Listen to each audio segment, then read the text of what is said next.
My name is Erika Roux. I'm a Senior Administrative Assistant at the Department of Student Affairs, and I'm situated in the Rosemary building. Today I'm going to talk to you about admin and financial procedures and just a little bit of general information that you are going to talk to me about and deal with me and your coordinators. I'm going to start off with just general information about the access to campus and so on that you as a new EC member would have to know. First of all, the chairpersons will know how have access to campus. They can apply for a disc at Rebecca Mokwena at the Rosemary building reception with the details and the vehicle details. You would also can apply for access pins for a telephone that you will have in your office. Hopefully, you've already entered your offices and have spoken with your coordinator so that you know exactly what's available and what isn't available. Should there be anything in the office that is not working, please come to me, come talk to me. We'll see how we can assist you. We can also, with your computers, contact me, email me with the problems. Please be sure to mention which structure you're from and also from which building you're in. So your room number is also very important. So email me and tell me what is wrong, and I will take it up with either facilities or the IT department, and we'll see how we can assist you. There's no reason for you to struggle with equipment that's not working and so on. We really want to help you in that way. And then most of the information that you would need for admin procedures you will receive from your coordinators. And then all the forms and the policies is available from the Rosemary building. There is a little pigeonhole in the passage to our offices, which is in the north wing of the Rosemary building on the first floor. And you can find all the forms there. Should there not be forms available, you're welcome to come to myself or to your coordinators and we'll quickly copy a form for you. Then as a committee member, you would also be, you can book events and venues on campus. You must please remember that the venues on campus is very limited. So you have to apply for it well in advance. And that comes in with your planning. So when you do your annual planning, just be sure to include deadlines of when you need to submit your events application. The events application forms is also available in the Rosemary, as I said. You will need to attach a plan of action to that events application, and you will need to have it signed off either by your coordinator or by Dr. Wilkin as the head of the department, from which it will go to Dr. Madiba to sign off, and it will be submitted to an events committee who will consider your application and will then say whether it's been approved or not. It would go to Tanya Niemann at facilities, who would then tell you or inform you which venue has been allocated to you. There is a space on the form where you can ask for a specific venue. If you're not sure, just say any other venue so that they know. Otherwise, it might delay the process, and you wouldn't get a venue as soon as you needed it. So just say any other venue, and they'll look for a suitable venue.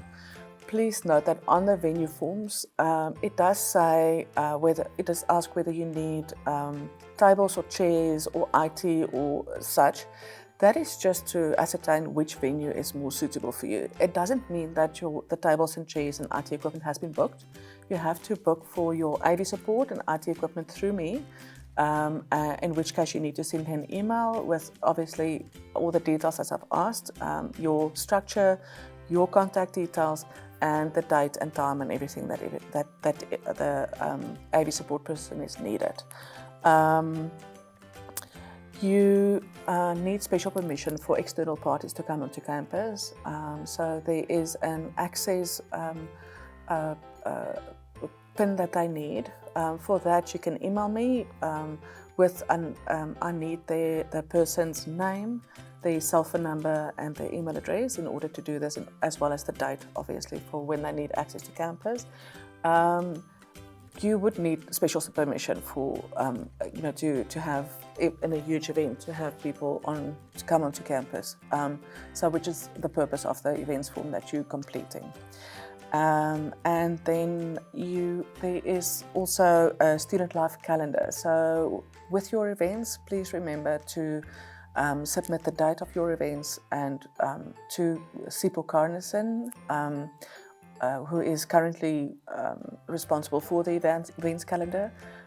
He will also post your event on that calendar. It just gives everybody a good way of ascertaining that there's no venue clashes or events clashes, especially if you are organising a big event and another committee is also organising a big event. You guys are competing for the same attendees. That might be a problem. So it assists with your planning to do that. Then, in order to market your event, there are a couple of options available on campus. There's an electronic notice board in front of Roosmarine building. You can market on that by going to Ms. Rebecca Mokwena at the reception of the Roosmarine building, where you can just give her the wording and everything, and she'll program the board for you. You can market your structure at events such as the Choose UP Day, and you would be required to also take part in that, and your coordinator will give you more information for when those events are upcoming and so on. Then obviously there's a student life calendar that you can use to market your event. There is a graffiti wall on campus. It is at the chemistry building next to the library. There are certain rules that has to be followed if you want to advertise or paint on that wall. So please ask your coordinator or me, for guidelines on where to, how to use the wall. You can put up posters on campus. For that, you would need to get special permission, stickers from Twinbank. They are on the first floor of the Roosmarine building. You need to take a copy of the poster that you are going to use to them, which they are going to keep, and then you need to ask for a certain number of stickers. It is limited though, and I think the maximum currently that you can request at a time is 20 stickers and no more. And stickers can be obtained every Monday from Twinbank. There is no cost to the stickers for registered student committees. Please make use of that. There is also obviously certain regulations also for your posters, so please, don't use any foul language or anything like that. But Twinbank is there to guide you and help you in that, and also please get your coordinator's input on your poster before you print it. Right. In order to print posters, you can print it at Xerox on campus. So for that, you get a little note that you are going to give to from your coordinator or from me, where you can apply, where we, give permission for you guys to have it printed. You don't have to pay then. There is Xerox send it through to Twinbank, and a direct transfer for the cost is done from your cost center. So please be sure to find out just what the cost is prior to printing those posters, so that you can include it in your budget. The Patabay newspaper is also, or PDBY as it's called currently, is also another avenue. You can contact the newspaper to maybe have a reporter at your event, to cover your event. If you do want to advertise it, I think there is a cost involved with that. So just contact the Patabay newspaper and just find out, how they can assist you in that. Tax FM also has a events calendar that they broadcast every now and then, and you can also perhaps just broadcast your event through that. Then you can obviously use social media, and there will be a session on the use of social media later on in the video. And then each of the committees has their own personal web pages on the UP webpage. Your marketing portfolio must please be sure that they do update those web pages regularly, and also you can advertise news items on other pages through your own web page. The registration of webmasters will take place in the beginning of your training and the beginning of your term, and you would receive training on how to use the web page. Right. Then, as a registered committee, you may make use of the transport that is available on campus through UP Transport for not necessarily your events, but definitely for your projects and so on that you are going to need it for.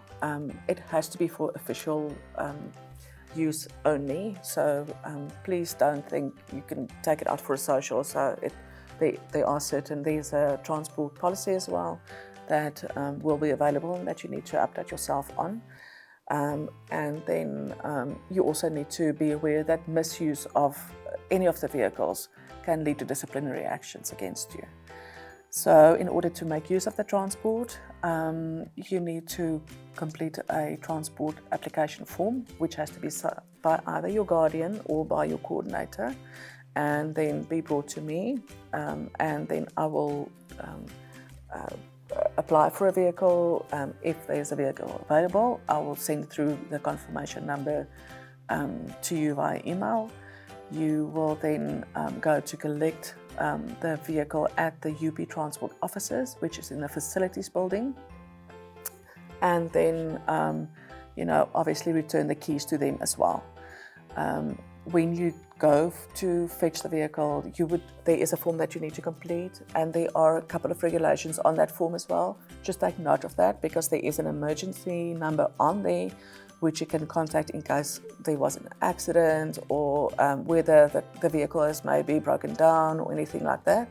So there is standby for you in terms of that. Please note that if you do go on an outing, there is an indemnity form that all your committee members that's going with you have to complete.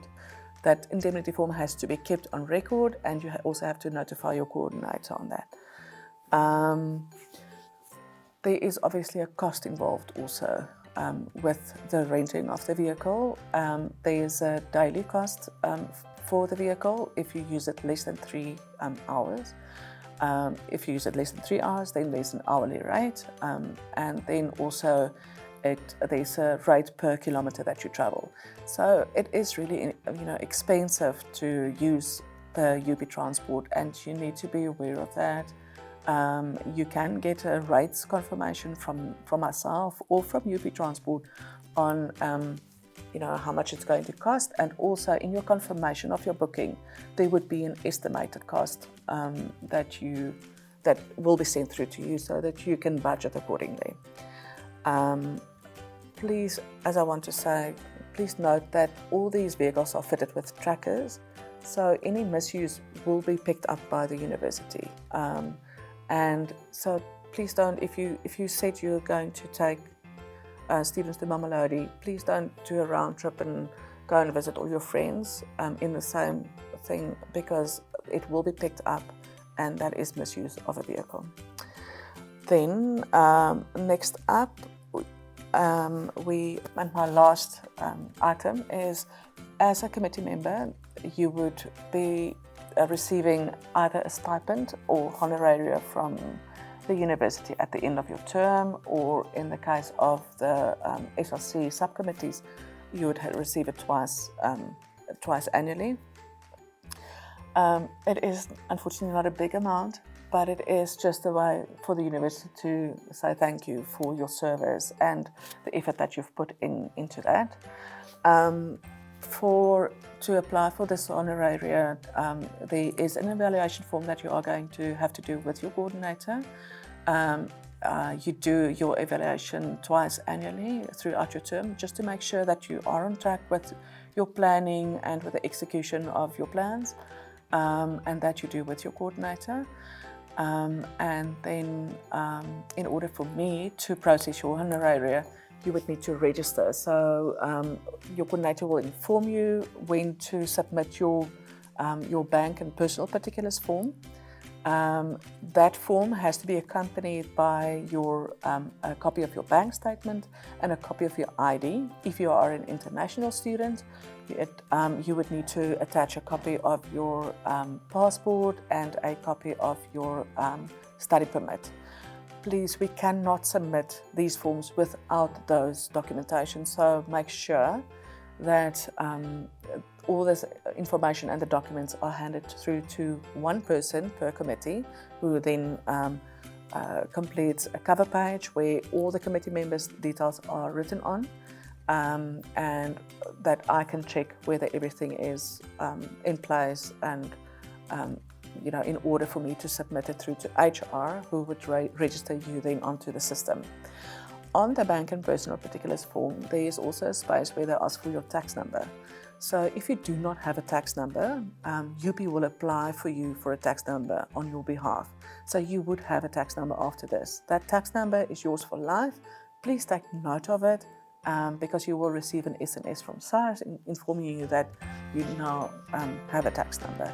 You will have a tax number if you've worked for an employer previously and you've received payment electronically. SARS currently, receive all the information from the employers directly and not necessarily from yourself. So if you have done some additional work or you've received payment from someone else through a bank account for services rendered, you have to phone SARS and get your tax number if you don't have it. That is very important that you do then write that onto the form, as we will need it for registration purposes. Then at the end of your term or when your honoraria is due, you need to complete a claim form for your honoraria. It is a set claim form and it's a set amount. So the claim form currently asks for hours worked, so you don't need to really worry about that. And then that also has to be submitted with a cover page by one person in the committee to myself in order to pay it. Please note that payments are usually done a month in advance. So if I have to process the payment by the end of a month, so for instance, if I process the payment before the end of September, you would only receive payment on the 25th of October. So there is a month lag that you need to be aware of. And I think that is it from my side. I hope you enjoy your term. Thank you.